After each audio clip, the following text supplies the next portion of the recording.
अस्सलातु वस्सलामु अलैका या रसूल अल्लाह, अस्सलातु वस्सलामु अलैका या रहमतल लिल आलमीन। सवाल कयो आहे मोहम्मद हनीफ़ चांडियो।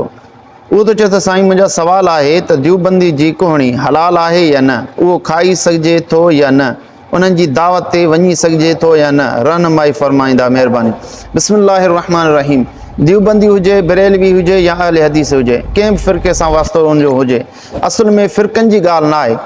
ॻाल्हि आहे त जंहिंजा अक़ीदा हद कुफ़र ताईं पहुतल आहिनि, यानी उनजा अक़ीदा कुफ़रिया आहिनि, त उन्हनि जो ज़बियो हलाल न आहे।